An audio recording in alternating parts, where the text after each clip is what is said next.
Naturellement. Depuis le 6 août 1975, un homme énigmatique, unique en son genre, dévoué totalement à la divinité et puissant en prodige en matière de santé, a impacté une foule incommensurable, désireuse de décrypter les mystères de la foi et de la sainteté. Né dans les années 1945, au cours d'une éclipse de l'astre solaire, c'est après plusieurs péripéties existentielles qu'il a commencé son œuvre. De son vrai nom, Jean-Ernest Wabo, Père Sopho, pendant 3 décennies a milité pour un sacerdoce dans les domaines de la foi et de la santé. Un engagement qui n'a pas souvent été sans antagonisme.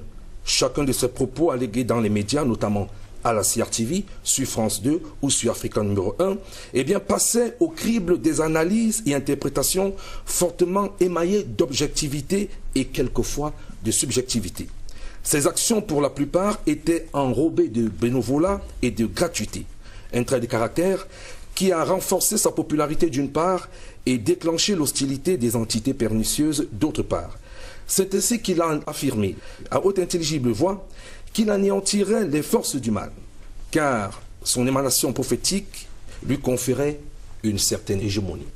Et il faut dire que son extrait physique n'a entamé en rien les témoignages sur sa personne et ses actions qui ont même été relayées sur certains tabloïds. Naturellement, nombreux sont les tabloïds qui sont revenus sur les actions post-existentielles de Père Sopho.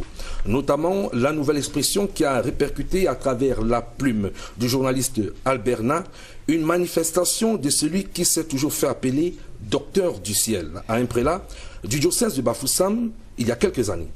Ceux qui l'ont connu ne tarissent pas de témoignages sur l'efficacité de ses actions spirituelles depuis son rappel à Dieu. Et ce, proportionnellement à ses déclarations, car il avait fait du décryptage des signes du temps un véritable credo au regard donc de cet engouement pour une œuvre transgénérationnelle à vocation salvatrice. Une réflexion s'impose sur les mystères de la foi dans notre continent. Précisons que Père Sopho était catholique d'obédience et militait pour un œcuménisme réel. L'association Bureau Lumière qu'il a créée en était une illustration tangible. Il faut donc dire que l'observation et le sens de la lecture des mystères devraient guider la lanterne des croyants afin que les sentiers du Seigneur soient interprétés à juste titre pour le plus grand bien de la communauté. Ah voilà qui est bien dit. Merci encore Bernardo. Aujourd'hui on va